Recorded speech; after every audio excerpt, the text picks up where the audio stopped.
Vamos a abrir la Biblia en Hebreos 13, 1 al 17. Hebreos 13, 1 al 17. Estuvimos hablando en el capítulo 12 sobre el peso y el pecado hace unos domingos atrás. Y que para quitarnos el peso y el pecado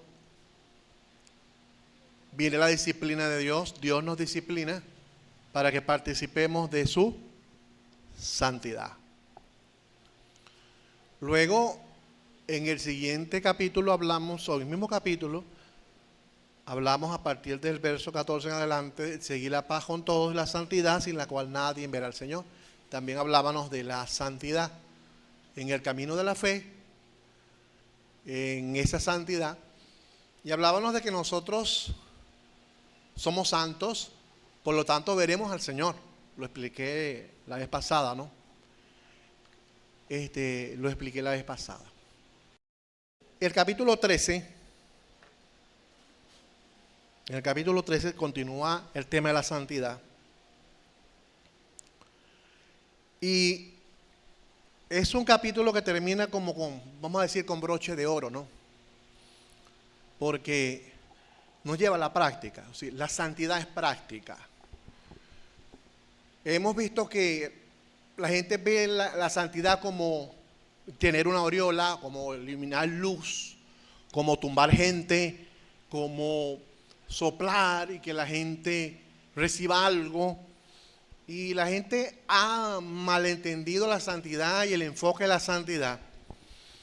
Y en este último capítulo, el autor a los Hebreos, que no sabemos quién es el autor a los Hebreos, pero el libro es inspirado por el Espíritu Santo, nos lleva a pensar más en algo práctico, nos lleva a pensar más en la práctica.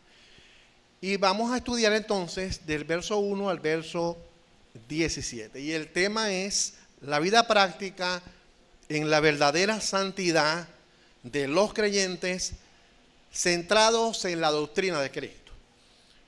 Vamos a ver que en el segundo punto nos enfoca a estar centrados en la doctrina de Cristo, pero en el primer punto comienza con algo de práctica, con práctica.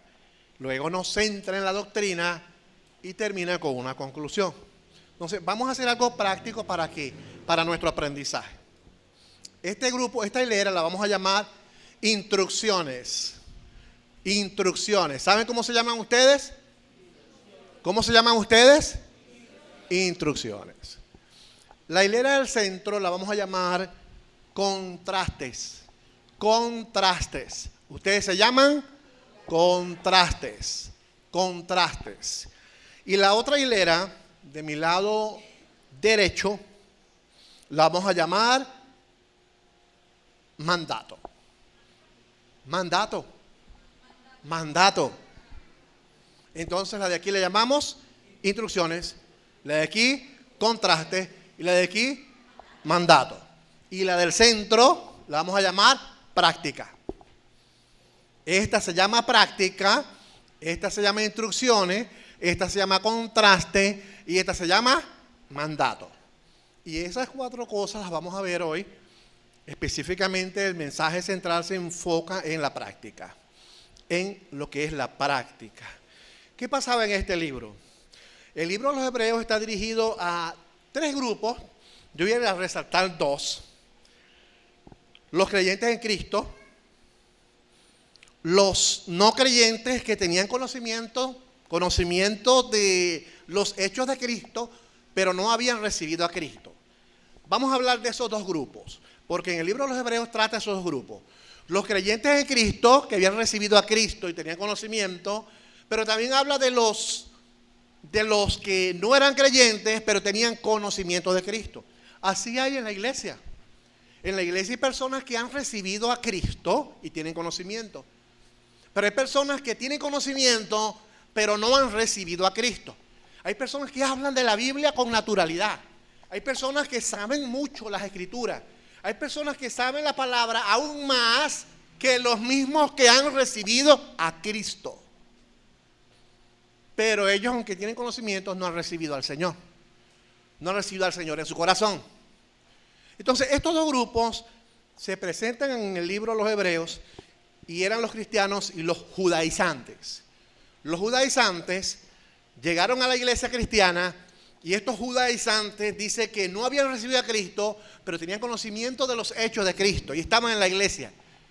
Cuando vino persecución, cuando vinieron pruebas, los cristianos o las personas, vamos a decirlo así, no habían recibido a Cristo, que tenían conocimiento de las escrituras de Cristo, comenzaron a recibir pruebas y se apartaron. Se apartaron y volvieron atrás al judaísmo. Entonces, estos dos grupos los vamos a tratar. Y el pasaje da instrucciones en cuanto a la vida práctica de la santidad con Dios, centrados en la doctrina de nuestro Señor Jesucristo. El primer punto, ¿cómo se llama? Instrucciones. Del versículo 1 al versículo 7. Ustedes tienen ese bosquejito, un papelito que se los hice llegar.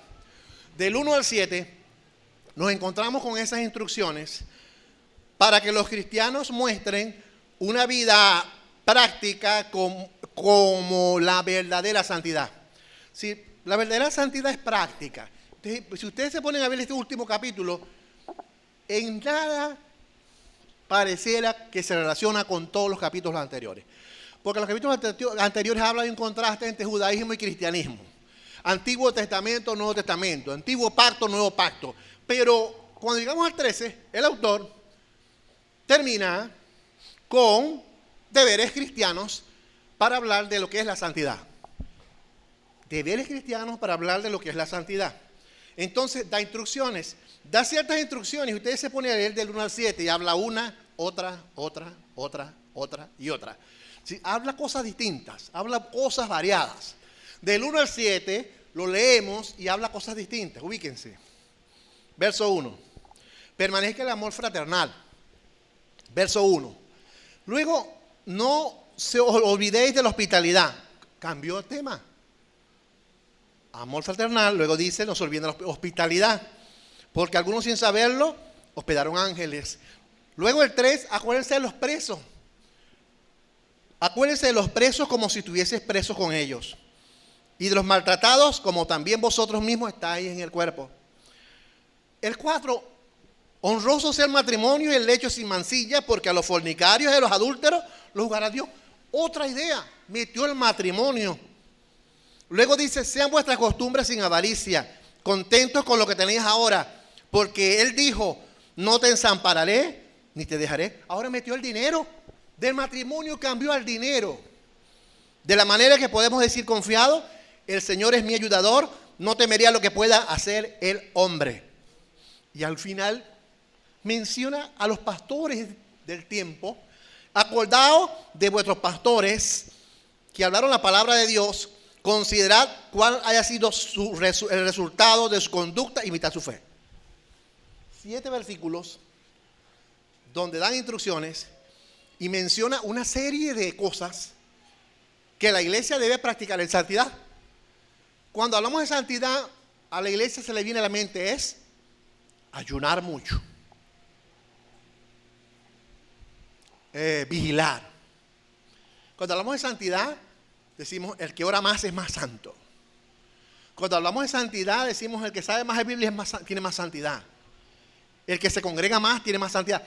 Ese es el enfoque que la iglesia de hoy tiene, pero cuando nos vamos a la práctica, el autor comienza a hablar de cosas diversas del 1 al 7 que nos llevan a una santidad práctica. Es decir, que la santidad se refleja en la práctica. Y comienza entonces en el versículo, el amor hacia los hermanos. Ahí en la Biblia de ustedes dice, permanezca el amor fraternal. Fraternal, el amor fraternal. Fraternal viene allí de una palabra que es Filadelfia, que estoy diciéndosela en español, Filus, Adelfos, amor de hermanos. Entonces el versículo 1 dice el amor hacia los hermanos. Ahora, dice sigan amándose unos a otros como hermanos. El amor no es una emoción. El amor no es una emoción. Usted no ha visto personas que son muy emocionalistas, sí o sí, que ven a uno o te ven y te dicen te amo, ¿verdad que sí? Te amo. Y y dan besos y abrazos. Ese es un amor emocionalista. Personas que en la emoción son buenos, mostrando gestos de que aman, pero el amor no es una emoción como tal. Ni amor propio tampoco. A veces decimos amor, pero el amor es para mí. Amor propio, para mí. Amor para mí. Eso tampoco es el amor que habla aquí.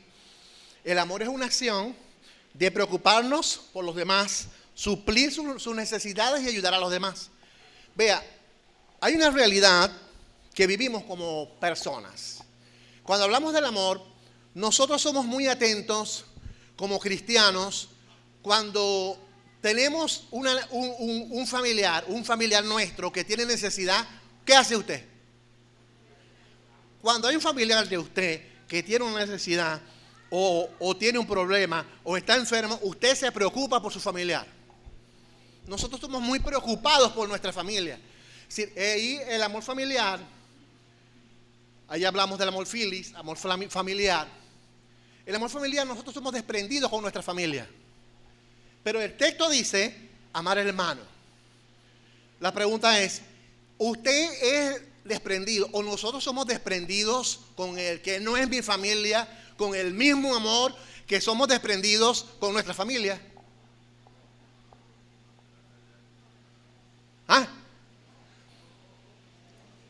Se enferma un familiar, tiene necesidad. Usted mueve cielo y tierra para conseguir el dinero que necesita su familiar para que sea intervenido quirúrgicamente. Pero cuando tiene una necesidad, una persona que no es su familia, que es un prójimo, un prójimo es una persona cercana. Cuando una persona que es prójimo tiene la misma necesidad y el mismo problema que tuvo su familiar, usted es desprendido para ayudar al otro que no es su familia. Reflexionemos. Lo ayudamos, pero no igual.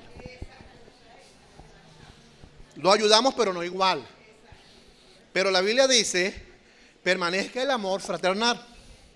Es decir, que no debe ser igual, debe ser superior. Eso es santidad.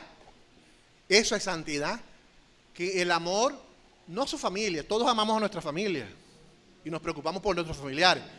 Pero el amor que habla aquí, el amor fraternal, es un amor desprendido al prójimo que no es tu familia.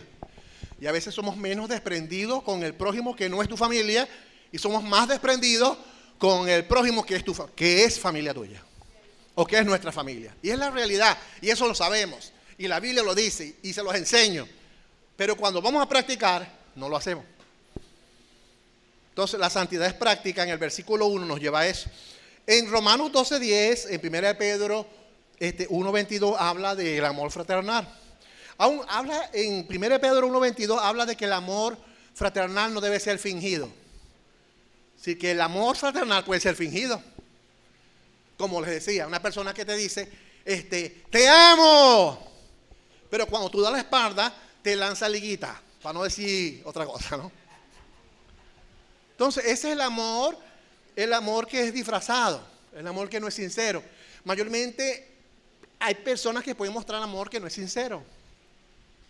Entonces, el versículo 1, el autor comienza diciendo el amor hacia los hermanos, esa es la santidad. Pero yo quiero resaltar que no es el amor de familia. Cuando un hermano se enferma, cuando mi esposa se enferma, cuando mis hijos se enferman, nosotros somos desprendidos para ayudar a nuestros familiares. Pero lo que Dios quiere es que también seamos desprendidos con el prójimo que no es tu familia, que no lo hacemos. Y el texto en el verso 1 nos habla de eso, del amor hacia los hermanos, adelfos, amor hacia ellos, amor hacia entre nosotros. Ese es el versículo 1. Luego cambia en el versículo 2 y dice la generosidad hacia el extranjero. No se olviden de brindar hospitalidad a los desconocidos, porque algunos que lo han hecho han hospedado a ángeles sin darse cuenta. No solo ser amable y dar alivio a los conocidos, sino a los desconocidos en sus necesidades, como si fuera la familia. Abraham recibió a unos ángeles. Entre ellos, esos ángeles, habían 3, andaba Jesucristo, se personificaron. Y Abraham los recibió, les dio comida y hizo un asado y comieron todos. Y la Biblia dice que él recibió ángeles y el mismo Jesucristo, sin saberlo, hospedó ángeles, sin saberlo.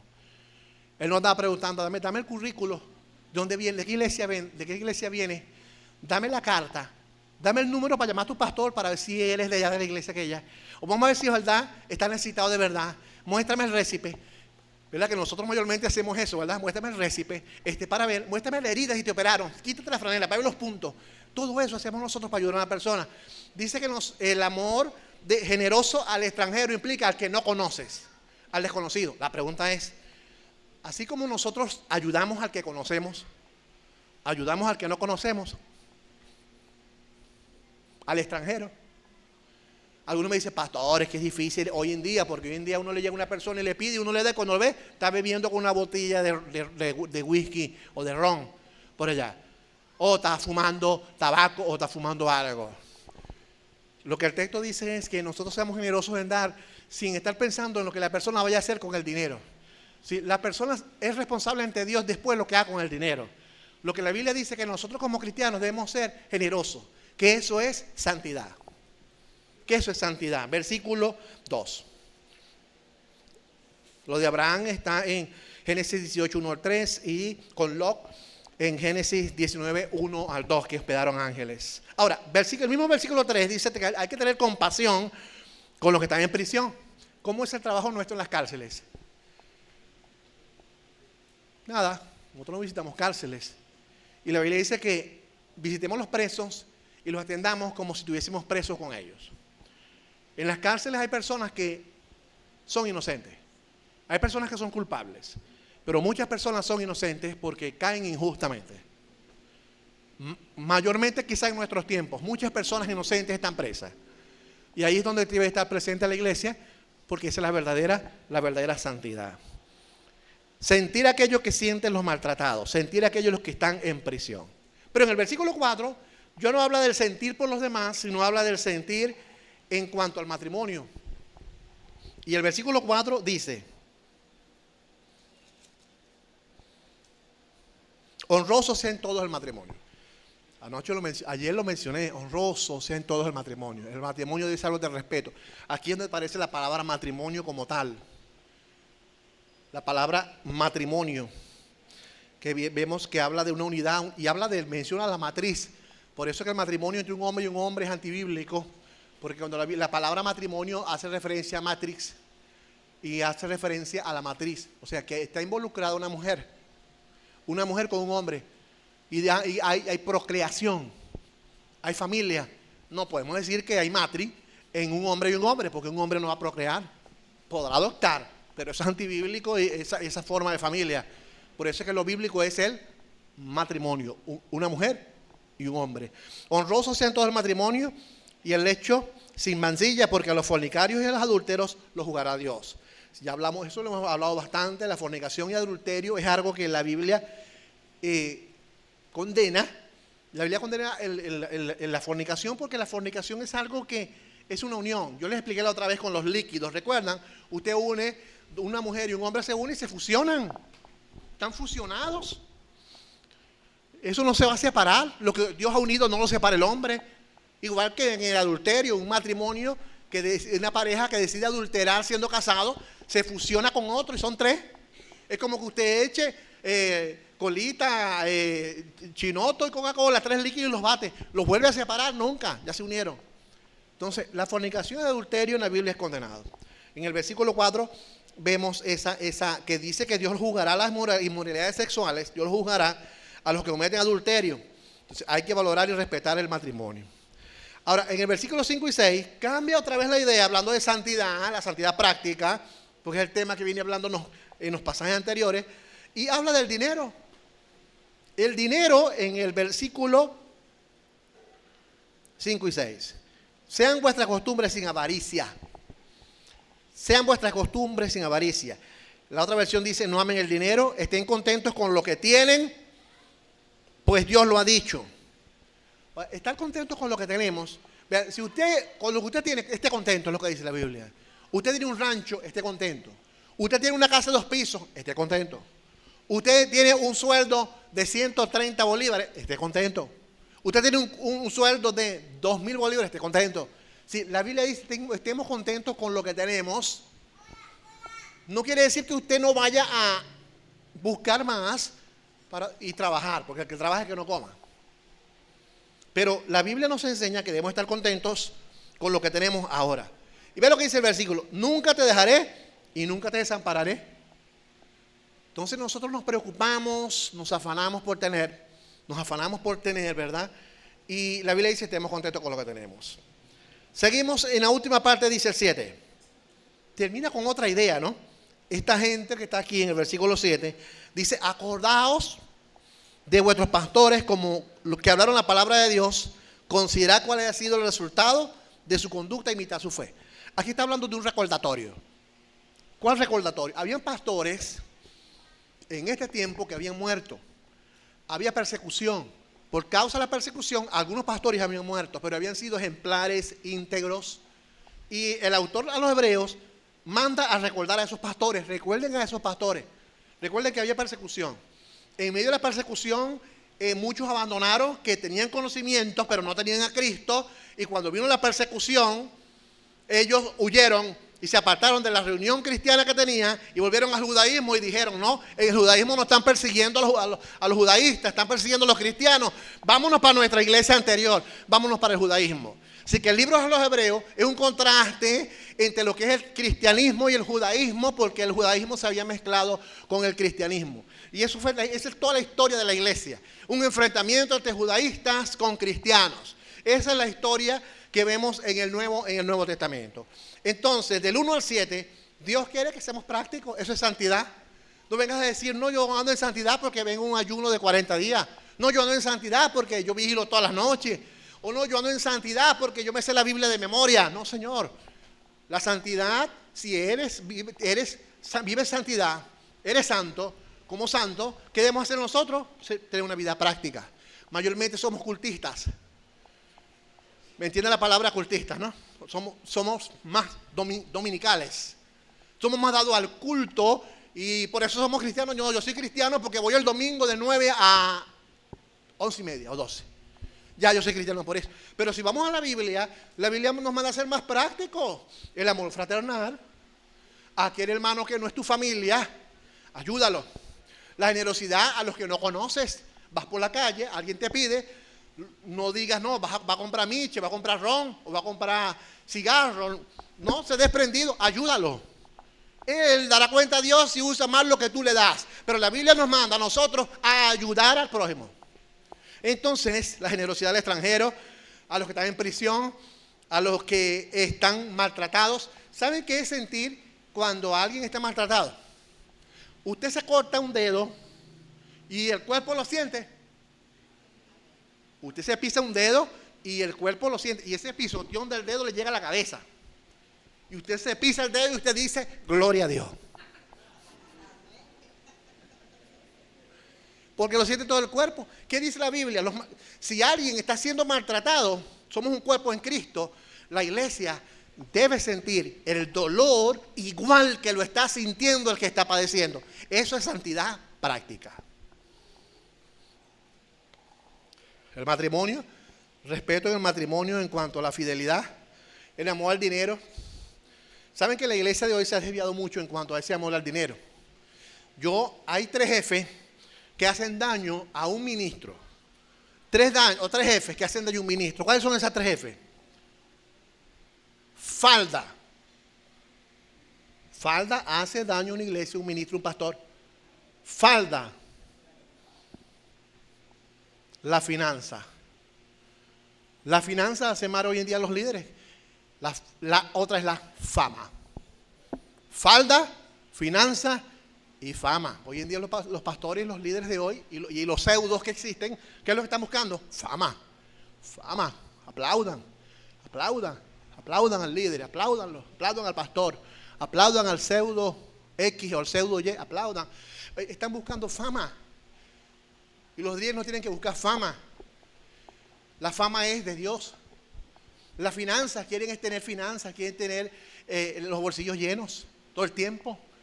Y las ovejas muertas de hambre y los líderes full de dinero. Finanza, fama y falda. La falda es un peligro. ¿Me entienden cuál es falda, no? Ustedes dirán, ¿qué será? Serán las iglesias pentecostales, porque las hermanas aquí usan pantalón. Entonces, del 1 al 7 vemos esto.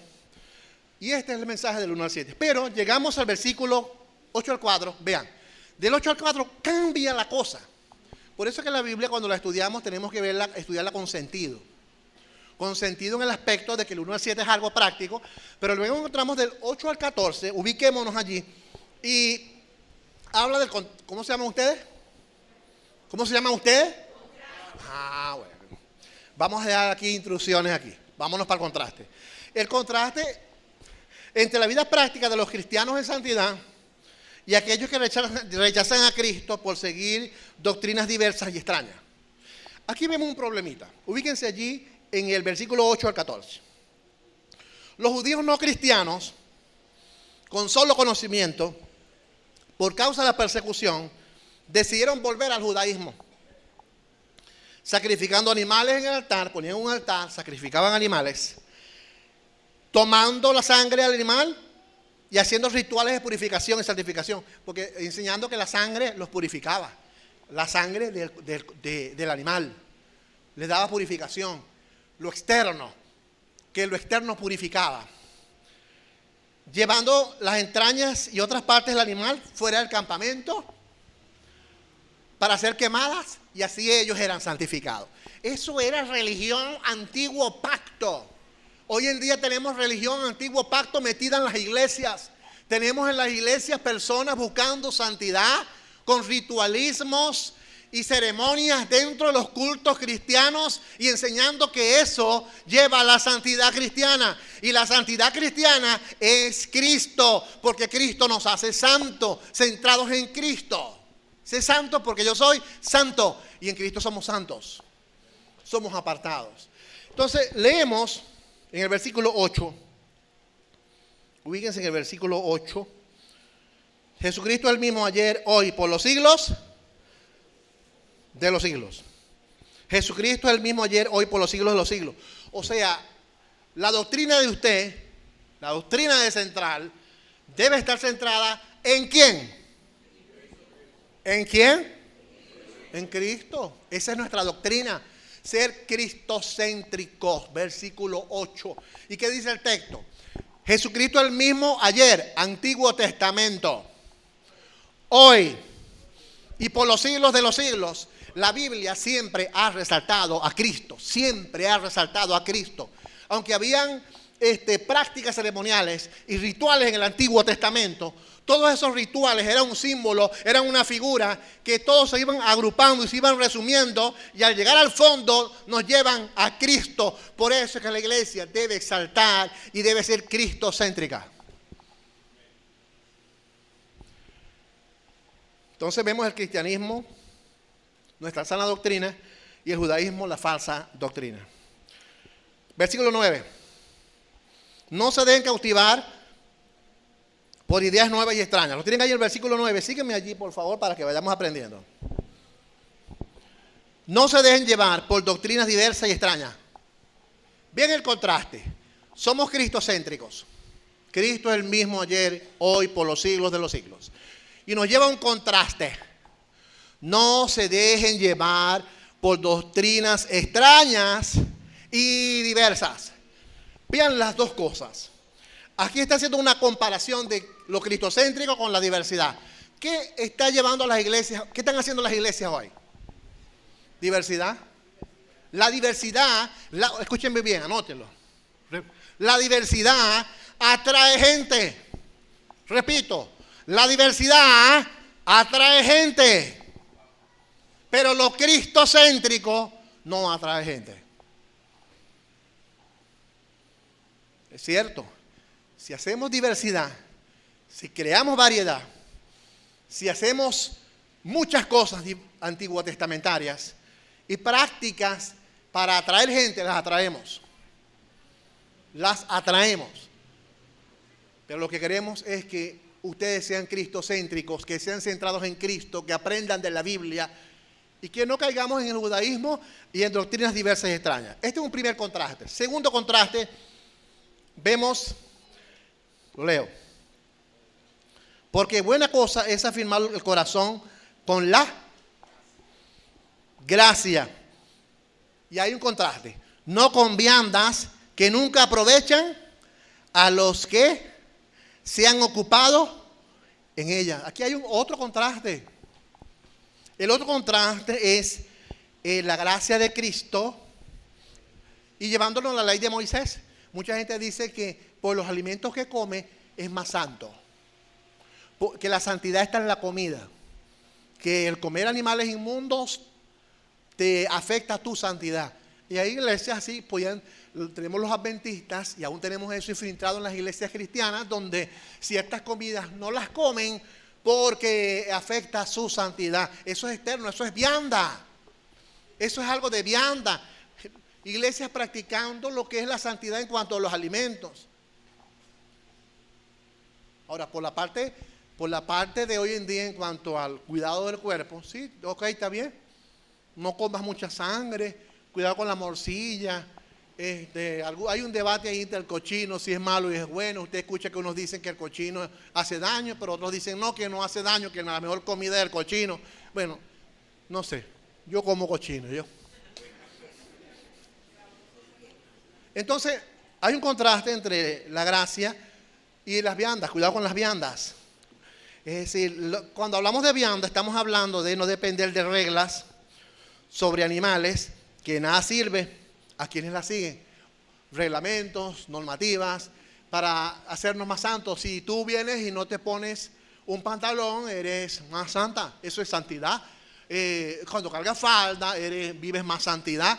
Estamos llevando la santidad a lo externo, a una ropa. Es como que yo le diga a todos los diáconos, mire, la santidad está en que deben usar corbata, todos deben tener corbata, eso es santidad. No, la ropa no es santidad.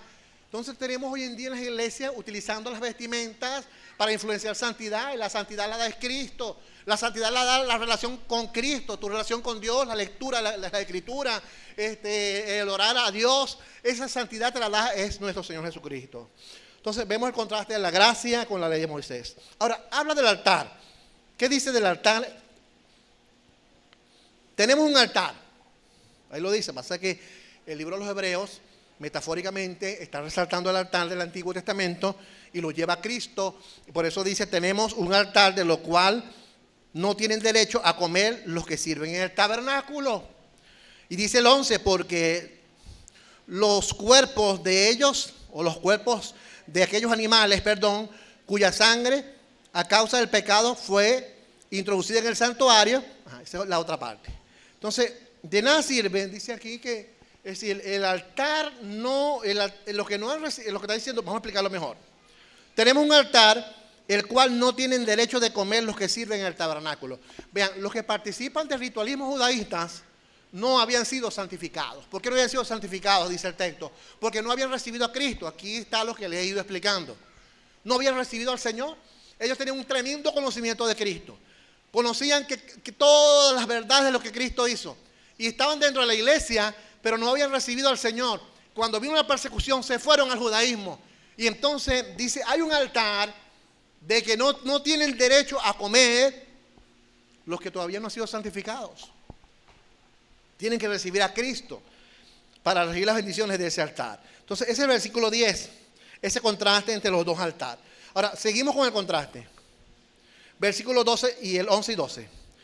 Porque los cuerpos de aquellos animales cuya sangre a causa del pecado es introducida en el santuario por el sumo sacerdote, son quemados ¿a dónde?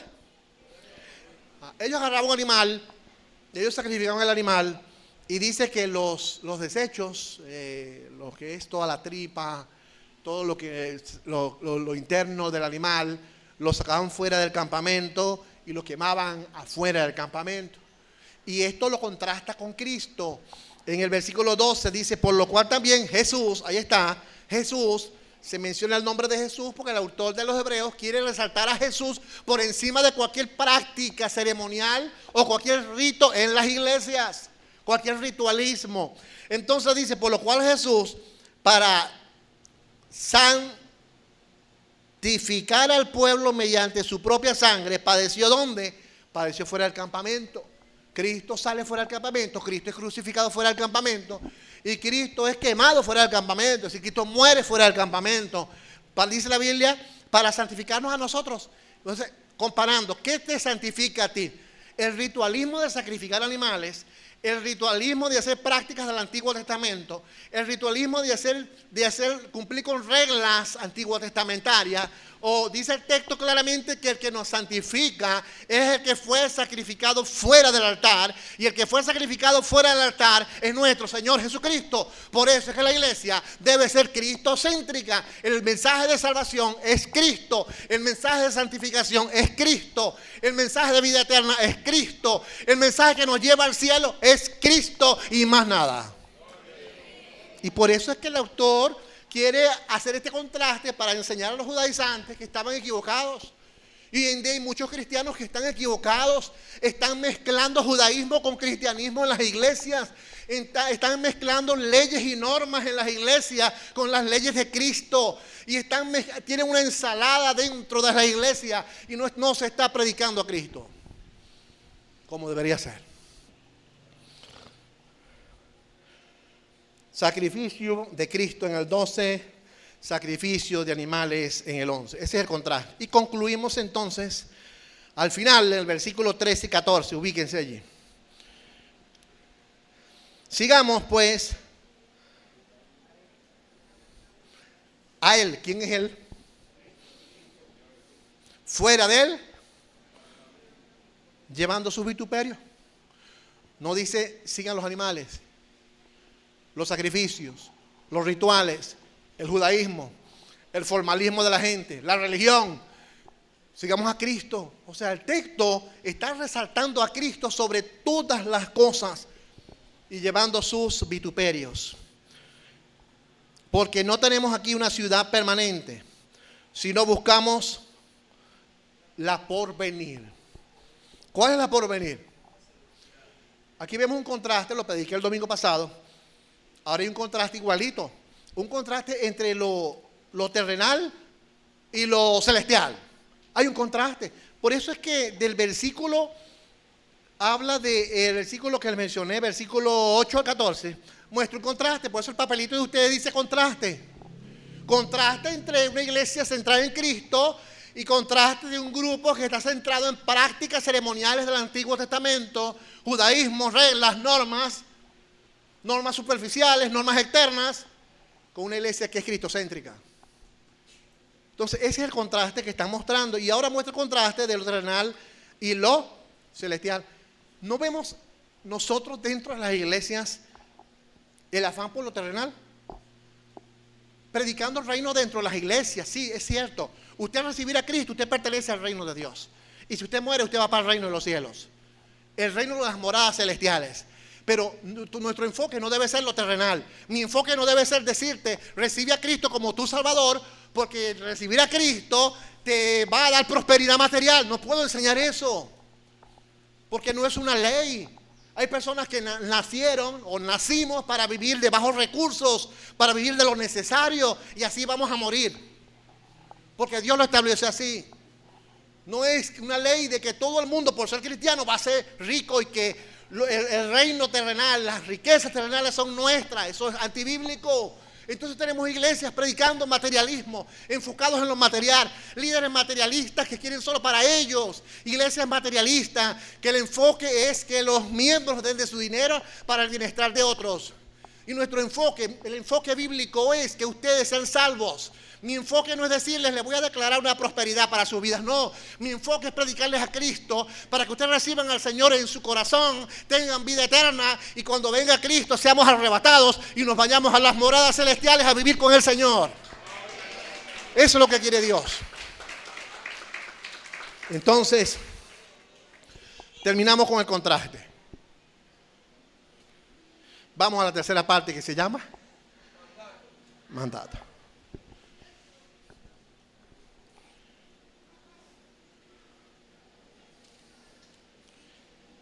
Así que, saben que la conjunción, así que es una conjunción conclusiva, ¿no? ofrezcamos siempre a Dios por medio de Él. Aquí menciona sacrificio. Ya vimos el contraste del sacrificio de animales con el sacrificio de Cristo fuera del campamento. Ahora nos lleva a nosotros a un sacrificio.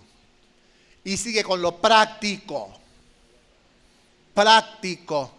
Y él utiliza el término igual para que la gente entienda el lenguaje que ellos tenían, que eran los judaístas. Hablando en su lenguaje, entonces les dice, por medio del sacrificio de alabanza, es decir, frutos de labios que confiesen su nombre. En sus papelitos dice, el mandato aquí es ofrecer sacrificios continuos de alabanza con nuestra práctica. Ok. Cuando hablamos de alabanza, ¿qué pensamos que es una alabanza? Una alabanza es cantar. Pensamos eso, ¿verdad? Una alabanza es cantar. Y el que canta bonito alaba mejor, y el que canta feo no alaba. Y no es así. La alabanza sale del corazón. La alabanza sale de adentro. No hay perfeccionismo en los cantos, en las personas que cantan. Lo que buscamos es que el deseo salga del corazón y tú se lo digas a Dios. Dios busca el sentir de tu corazón.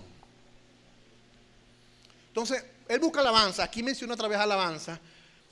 Menciona el término alabanzas, frutos de labios que confiesen su nombre. Ahora, ¿cómo nosotros podemos alabar a Dios? ¿Con un testimonio verbal? Verbal. Testimonio, la boca. Y dice, por tanto, por medio de Jesús, ofrezcamos sacrificios continuos de alabanza a Dios, mediante el cual proclamemos nuestra lealtad a su nombre. Debido a que tenemos un altar. ¿Cuál es el altar que tenemos nosotros? ¿Cuál es el altar? ¿Cuál es el altar? No respondan. El altar es Cristo. Recuerden, ya se los dije, el altar es Cristo. En la iglesia tenemos que el altar es este. Y idolatran este altar. Y dicen, no, el que es inconverso no puede subir al altar. Y si tienes un pantalón, no puedes subir al altar. Y si no estás en plena santificación, no puedes subir al altar. Y hay 100 reglas para subir al altar. El altar que es Cristo nos recibe con solamente nosotros confesar con nuestros labios. Dios no va a estar pendiente de tu condición. La Biblia dice que si confesares con tu boca que Jesús es el Señor y creyeres en tu corazón que Dios le levantó de los muertos, serás salvo. Confesión de boca. El que confiese delante de los hombres, Dios le confesará delante del Padre. Pero el que no confiese será negado delante del Padre. Entonces, cuando una persona confiesa recibir a Cristo, Dios no está pendiente. Ay, pero tienes un pantalón. Ay, pero estás maquillado. Ay, pero tienes zarcillo. Ay, pero mira tu vida pecaminosa que tienes. No, cuando tú confiesas a Cristo como tu Salvador personal, el Señor te recibe como el altar que es Cristo. Él te recibe y eres salvo. Entonces, un testimonio verbal. Ahora, cuando hablamos del testimonio verbal, Efesios 4:9, dice el hablar. Cuando hablamos, habla de ninguna palabra corrompida salga de la boca. La palabra corrompida es la palabra obscena. Ahora, estamos todos bonitos aquí, todos cantamos al Señor. Pero también la boca, en todo lugar, nos debe decir palabras obscenas. Hay muchas palabras obscenas que los cristianos han disfrazado. Yo siempre las he mencionado y se las digo, no las digan. Pero los cristianos las siguen diciendo. Y son groserías, no se las voy a decir, no se las voy a recordar. Pero los cristianos han disfrazado 5 o 6 o 7 términos que es el lenguaje grosero evangélico. Y es el lenguaje que dicen, y es grosería. Y es grosería. Tenemos lenguajes cristianos acomodados a las mismas palabras que el mundo dice. Y eso no debe ser. Eso no debe ser. Ok, entonces el testimonio verbal, versículo 15. El versículo 16, volviendo a lo práctico, ¿qué dice el 16? Ya vamos a terminar. Dice el 16, hacer bien y de la ayuda mutua, no se olviden, porque tal el sacrificio se agrada. Mire, ¿de dónde vienes? Yo no puedo caminar bien. ¿Qué pasa? Es que vengo de un sacrificio. 20 días de ayuno. ¿Qué es eso? La Biblia dice que el que ayuna no lo sepa nadie. No le digas a nadie. Lava tu cara, lava tu rostro y que nadie sepa que ayunaste. Entonces, en este versículo 16, hagan el bien, ayuden mutuamente, no se olviden la hospitalidad, porque esto, pero vean cómo llama la práctica, ven cómo llama lo práctico, el autor de los Hebreos, todo lo que les he mencionado, lo llama sacrificio. No es sacrificio que tú tienes $20 y ves a un necesitado en la calle y tú le das los $20 completos al necesitado en la calle y tú te quedas limpio. ¿No es eso un sacrificio? Pero tú haces así 20. Mira, sencillame aquí, en de uno, y le das $1 al que necesite y te guardas 19. Pero lo que tú das a otro debe ser un sacrificio. Debe costar. Eso es generosidad, eso es servicio. Y este es el sacrificio práctico que quiere el Señor. Entonces hemos visto dos: testimonio verbal, lo que confesamos con nuestra boca es santidad, y también lo que servimos también es santidad. Una iglesia que no sirve, no sirve. Porque el servicio es santidad. La forma de hablar es santidad. Usted anda en la calle y ve a una persona hablar y usted sabe cuando la persona es cristiana, sin decir que es cristiana. No está diciendo una franela que diga: soy cristiano evangélico para la honra y la gloria del Señor. No, no compre esas franelas. Con su testimonio testifique que usted es cristiano evangélico. Y cuando la gente lo vea va a decir: esa persona es evangélica. Sin usted decirlo, por el testimonio de usted. Entonces, labios y servicio. La última es la 17. La 17 es el testimonio obediente. Y en el testimonio obediente habla de los líderes y dice: obedezcan a vuestros pastores y sujetaos a ellos, porque ellos velan por vuestras almas como quienes han de dar cuenta a Dios, para que lo hagan con alegría. Háganlo con alegría.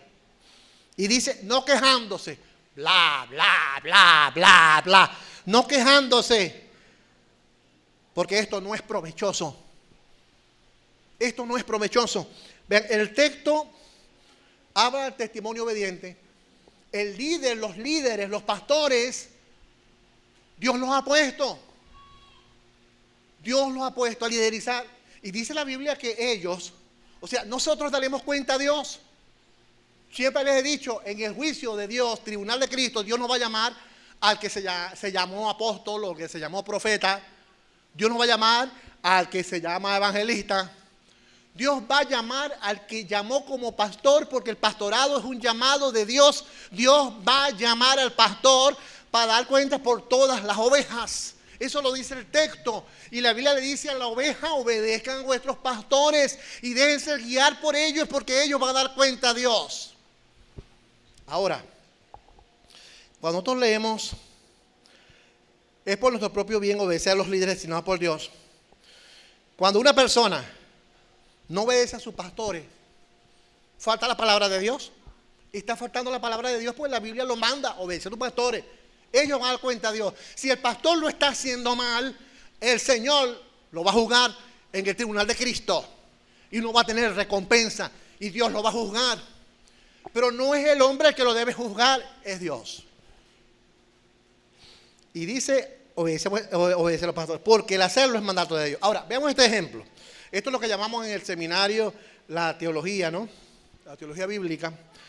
Ahí ya mencioné algunas, pero vean lo que es 1 Samuel 24, 4, 6 dice. No, 1 Samuel 24, 4 al 6 hace referencia a David. ¿Qué pasó con David? David fue el ungido, el llamado por Dios. Y dice la Biblia que David respetó a Saúl. Y Saúl andaba mal con Dios, porque ya se había apartado de su comunión con Dios. Y dice que David, como dice el ungido, llamado por Dios, llama a Saúl. Y dice la Escritura que él tuvo oportunidad de matarlo y decir palabras o atentar contra él y no lo hizo. Porque él dijo, no voy yo a faltar en contra del ungido de Jehová. Wow, David llama a Saúl ungido de Jehová cuando su comunión, la comunión de Saúl estaba ya apartada y estaba mal, pero Saúl respetaba. Bien la Biblia, otro ejemplo en Judas 9, los mismos ángeles no se atreven a insultar a los seres naturales. Ni siquiera, es decir, se manifiestan en eso. Lo voy a leer para hacerlo literal. Dice el versículo: cuando el arcángel Miguel contendía por el diablo, disputando por el cuerpo de Moisés, no se atrevió a proferir juicio de maldición contra él, sino que dijo, ¿qué dijo?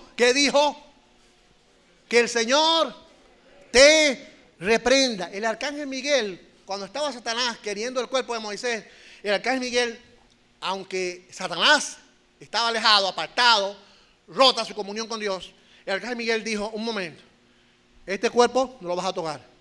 Y dijo, que el Señor te reprenda. Los mismos ángeles respetan a Satanás, respetan a los demonios. Simplemente dicen, Dios se va a encargar de esos ángeles caídos y los va a juzgar y los va a lanzar al lago de fuego y azufre. Pero los mismos ángeles respetan a los ángeles en lo sobrenatural. Otro texto que habla de eso es 2 de Pedro 2:10, en la última parte, y el 11, dice así: se atreven a insultar a los seres angelicales o seres naturales. ¿Saben que en el tiempo de Pedro habían apóstoles falsos que enfrentaban a los demonios? Y el apóstol Pedro entonces escribe y dice, se atreven a insultar a los seres sobrenaturales, dice aquí, sin ni siquiera temblar. Los enfrentan así como así.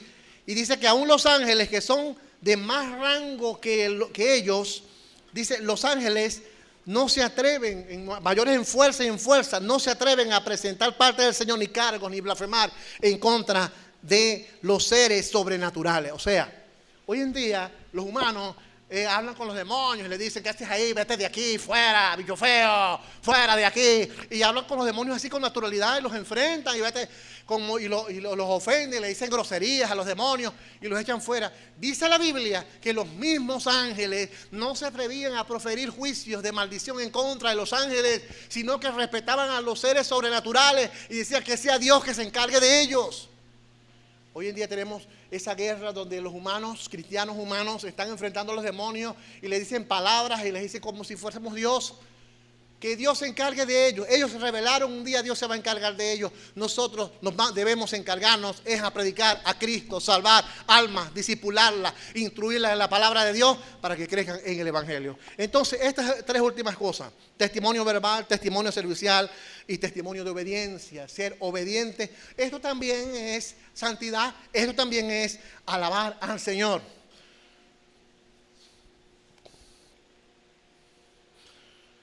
Hay cristianos que continúan con prácticas y fiestas judías, dietas, aunque hay que hacer dieta, oyeron, eso es bueno, pero dietas judías como tal, como santidad, comiendo ciertos alimentos que la ley judía mandaba. Símbolos judíos en las iglesias,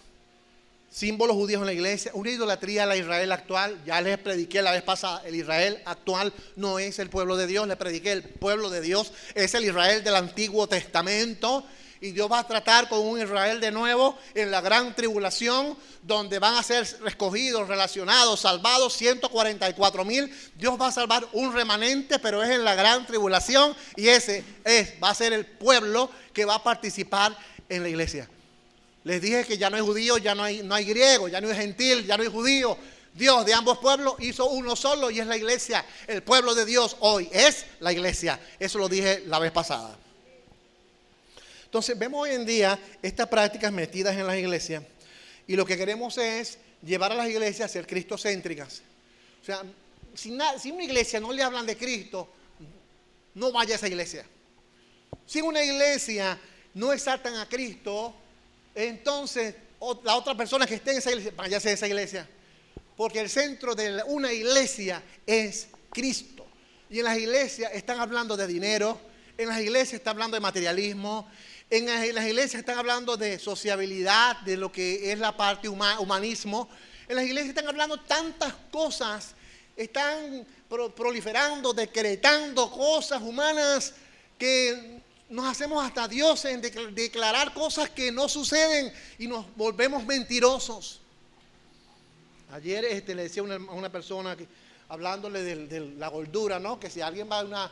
Hay profetas y apóstoles que oran y ministran para que las personas adelgacen en pleno culto. Y entonces la hermana me dijo, ¿dónde es para yo ir? ¿Verdad? Ajá. ¿Verdad? Porque hay personas, los que pasan de las mujeres de 80 kilos pasen adelante. Quienes vamos a ministrar para que se vuelvan unas Barbies. Entonces las pasan esas mujeres. Eso es lo que llama la atención. Si el próximo domingo anunciamos culto donde usted va a adelgazar el mismo día y no va a tener necesidad de ir al gimnasio, es más, se sale del gimnasio de Jesús Montilla porque el domingo todo el mundo va a adelgazar. Oye, se me llena la iglesia. Estos son los shows que le gusta a la gente. Entonces, vean, no nos guiemos por numerología, no nos guiemos por números. Si buscamos espectáculos, atraemos gente. Y no quiero traer gente con espectáculos, no quiero traer gente con show. Que los que están sean cristocéntricos, que los que están estudien la Biblia, que los que estemos firmes en Cristo. Eso es todo. Pues ya termino. La iglesia no debe tener dos doctrinas. Los judaístas querían influenciar al cristianismo. El autor reprende eso.